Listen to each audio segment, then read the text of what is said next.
Hello. So today we have a very, very exciting video. Let me just take this out. Hope you can hear me okay.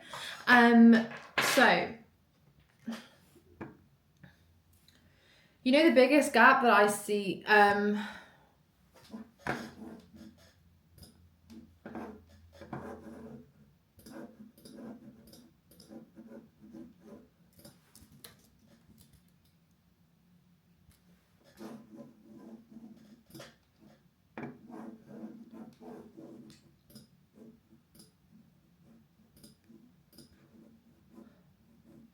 Okay, so today, if you are someone who consistently feels any of the 4 or 5 following, then today we're going to break that pattern for you. So if you're consistently someone who puts loads of pressure on yourself, and operating from pressure actually keeps you more stressed, doesn't actually progress you as fast as you think the intention of feeling that pressure should be progressing you at, and actually makes you self-sabotage a lot because you're operating from a lot of pressure, then this one's for you.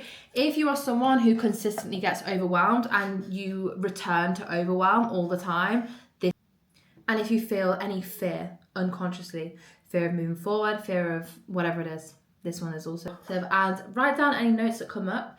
If you want to connect with me, you can connect with me on Katie Harrison with a double N underscore. I'll write it down below.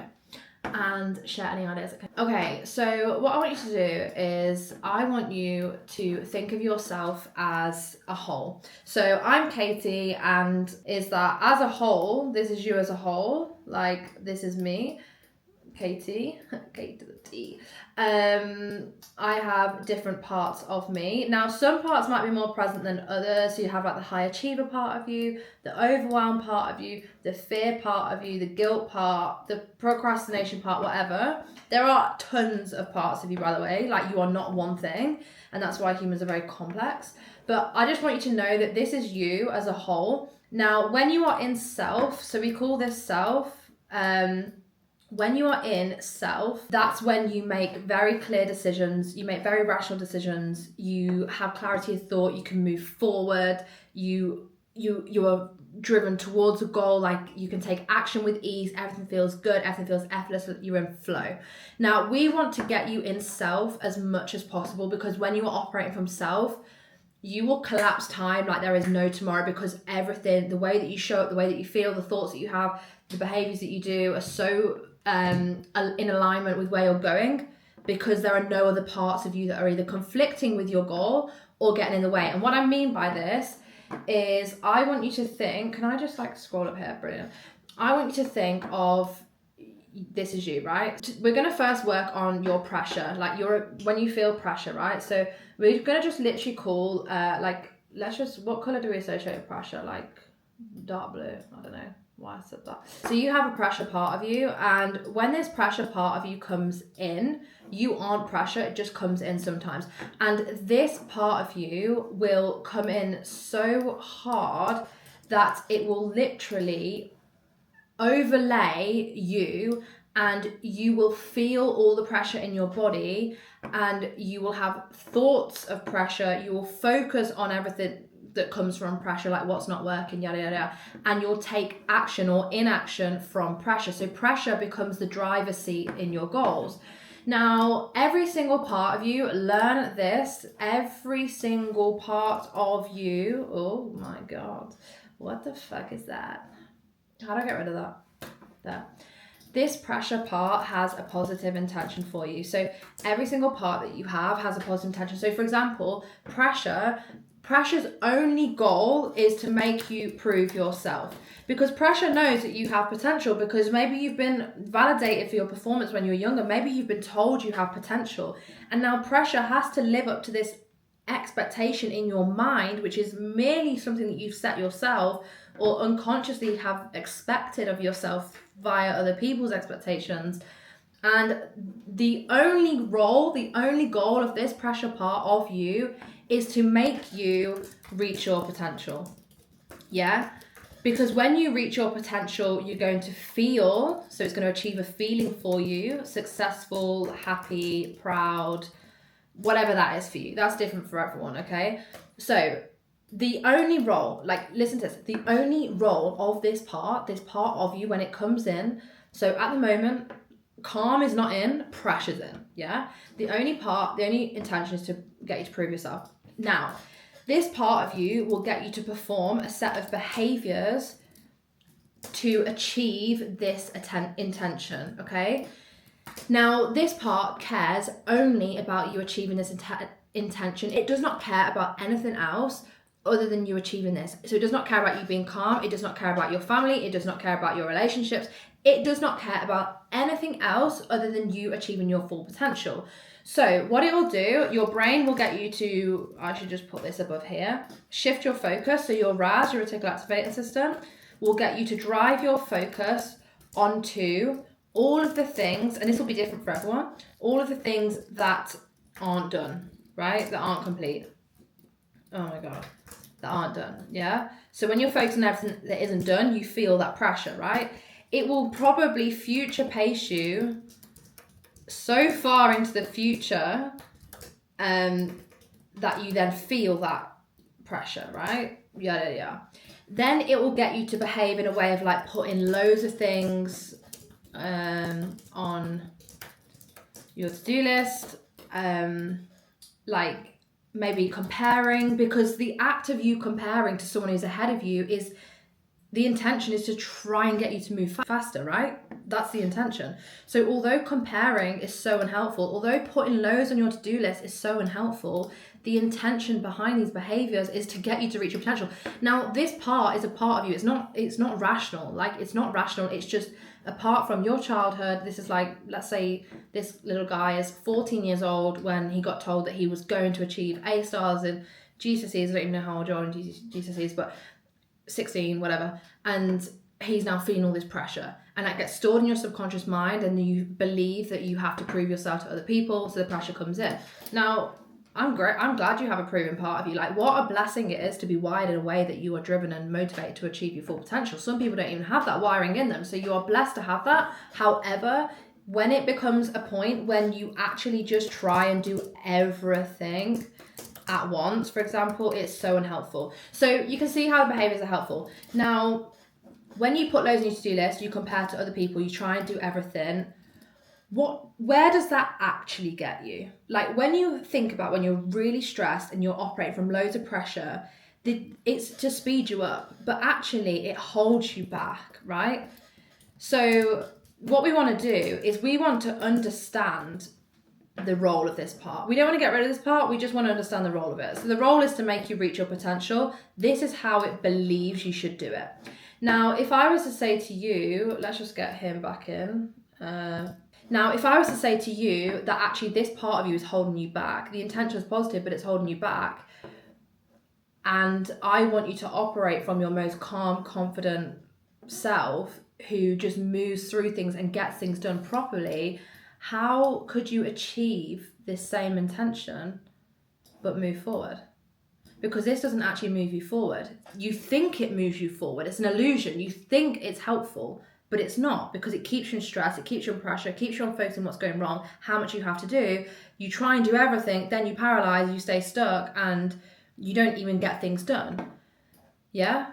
So what like behaviors would actually move you forward, but still achieve this intention? We still want to achieve the intention. So for example, being more intentional about what you're doing the whole task properly, getting it done, managing your expectations. And I don't mean like lowering your goals, but I mean, if you are a dad, and so for example, my client, he's a dad, he's an entrepreneur, has a wife, has a house to run, yada yada. His expectation, he is so ambitious, so hardworking, will achieve and excel in every single goal he has.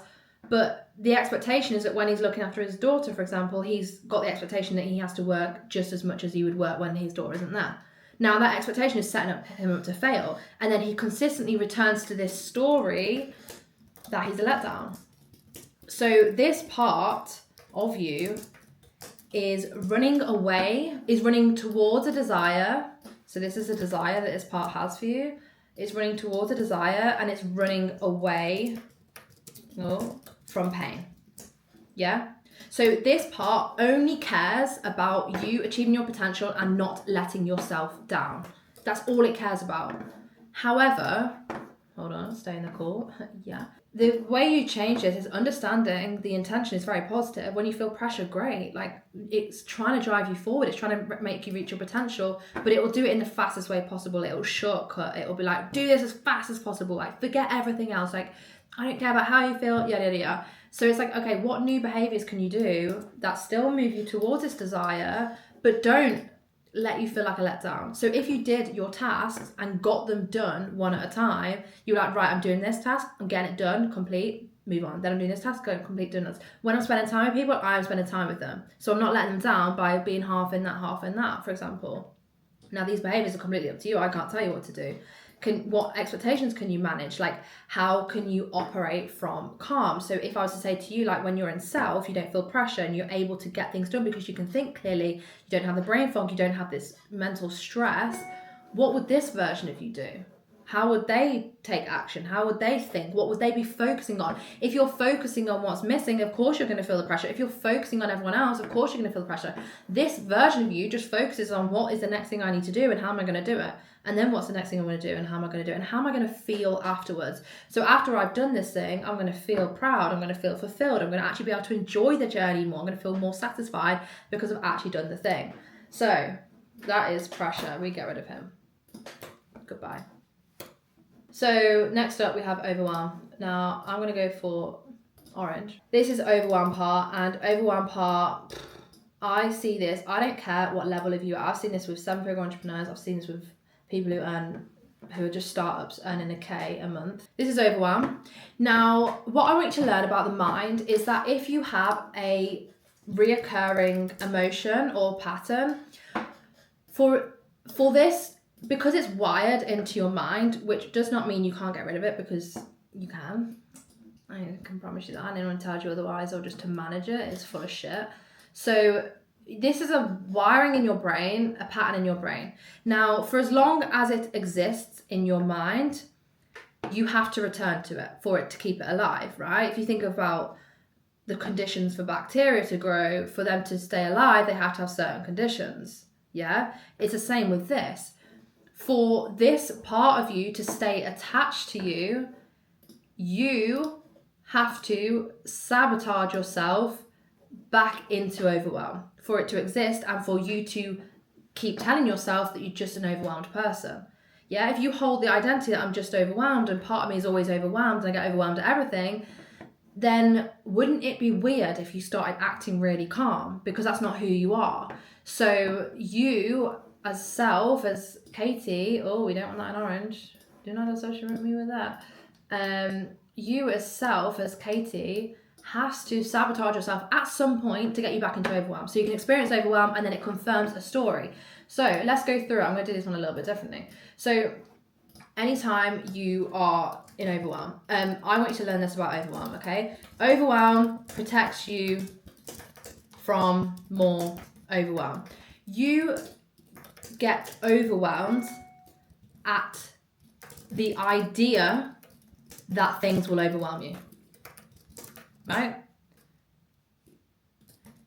Doing the thing that overwhelms you doesn't overwhelm you. You get overwhelmed at the idea that you will be overwhelmed when you do the thing. So for example, if you've got 6 things on your to-do list, right? You'll be like, oh my God, that feels so overwhelming. So you get overwhelmed at the thought of being overwhelmed by the thing. Does that make sense? Your perception of this 6 things is that it's too much or you can't handle it. So what it does is it confirms or triggers, let's call it, triggers this belief in your mind. Yeah. Now this belief has come from childhood yet again. This part of you believes that, I don't know, let's just call it, belief is you can't handle it. Okay? You can't handle it or it's too much. Yeah? So when you look at something like 6 things on your to-do list, for example, it will trigger this belief that you can't handle it and it's too much. So it's not the 6 things on your to-do list that it's a problem. It's what you believe about that it's a problem, that creates the overwhelm. So your beliefs create your thoughts create your feelings, which is overwhelm, and that creates, let's call it inaction in this case, because when you're overwhelmed, you will always avoid the feeling of overwhelm. So your belief, I can't handle it, creates a thought that it's too much. That'll create a feeling of overwhelm. When you see those 6 things on your to-do list and you feel overwhelmed, you'll go and scroll or self-sabotage. That's what you'll do, okay? Now, there'll be a set of behaviors that you do to get you into overwhelm, okay? So you'll be like, oh my God, everything is going well. Overwhelm hasn't come in for a while. We've been so calm. We've got everything done. This is fantastic. We're absolutely flying, Katie. Everything's going brilliantly. Your to-do list is being ticked off. Overwhelm is like, oh my God, hello. Like, we need to stay alive in your mind. Like, we still exist as part of you. Let me come back in. So unconsciously, overwhelm will sneak his way back in and he'll go, I'm in the driver's seat now and I am going to shift your focus. Okay? I'm going to shift your focus. Let me see if I can make this a little bit bigger for you. I'm going to shift your focus to everything you haven't done. I'm going to make you start multiple tasks at once. I am going to get you to add more on your list. I'm going to get you to avoid going to the gym because it's not important. You don't have time. You need to get everything done on your list. I'm going to make you too tired to shower, to eat properly. You're going to eat crap because you feel overwhelmed. And then you feel low mood and fatigue. And when you feel fatigue and you've got all these things on your to-do list, comment down below if I'm reading your mind right now. All these things on your to-do list. Great, what do you feel? Overwhelm. Perfect. Overwhelm has just got exactly what it wants. And it goes, oh my God, that is literally me. Yeah. Now, when you're overwhelmed, you will perform another set of behaviors. So these are the behaviors that get you into overwhelm. And then when you're in overwhelm, you will avoid, procrastinate, scroll, be moody, whatever, eat, yada, yada, yada. So your eating problem isn't even freaking eating problem, it's the fact that you're overwhelmed. But anyway, now, another story for another day.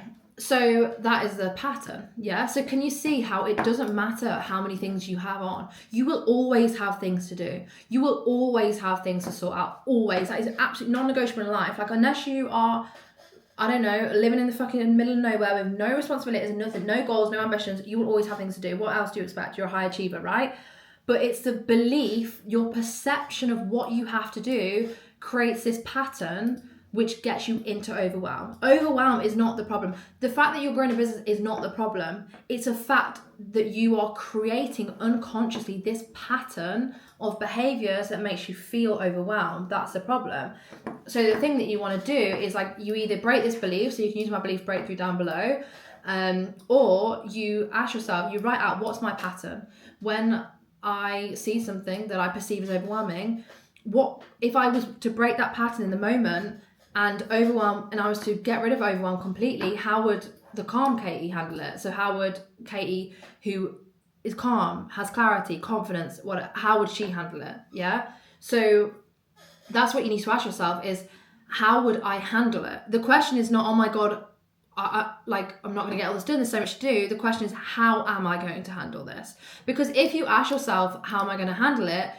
Well, you wouldn't focus on everything you haven't done. You wouldn't start adding multiple things. Like, if you genuinely believed in your core that you could handle things deep down, you'd feel calm as you approach it. This is why people grow their businesses rapidly when I shift their overwhelm for them, because they start handling. Instead of doing less, we increase your ability to handle more on an unconscious level. So you move towards a task instead of procrastinate, right? But just for you, it's like, how can you, if you were to believe that you would handle it, you wouldn't start multiple tasks at once. You wouldn't add more to do list when you're in the middle of a task. You just wouldn't avoid the gym. Like, the gym would actually be non-negotiable for you. Showering, eating well, like looking after yourself, getting ready for the day would be complete non-negotiable for you. If you genuinely believed and it was so attractive to you to be able to handle things, this would be absolutely non-negotiable. You'd be disgusted at the fact that you're not doing this, because that would mean you're not handling it, and that's not part of who you are. You're a person who handles it, okay? So that's what you want to start doing, is like, if I'm the person who handles it, how the fuck am I showing up? and consistently. And it's not when things are going wrong is a problem, it's when things are going well. That's when you sabotage yourself back into overwhelm. So it's when things are going well, how can I continue to look after myself? How can I continue to handle things? How can I continue to feel calm? Yeah. Okay? Cool. Everyone got it. Everyone got it. The next one that we're going to do is a very common one. And this will open your eyes big time. Okay, so deep down, there is a part of you that may believe that you don't deserve things.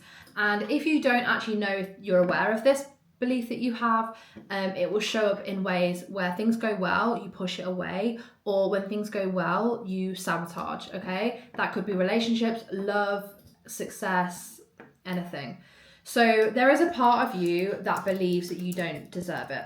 Now, this is like more of an internal conflict, okay? So you have the belief here, let's just go red.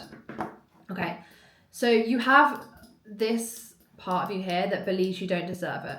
Now, again, this part of you will come somewhere from childhood. You will have had an event when you were younger, something will happen. It doesn't have to be traumatic, it could be anything.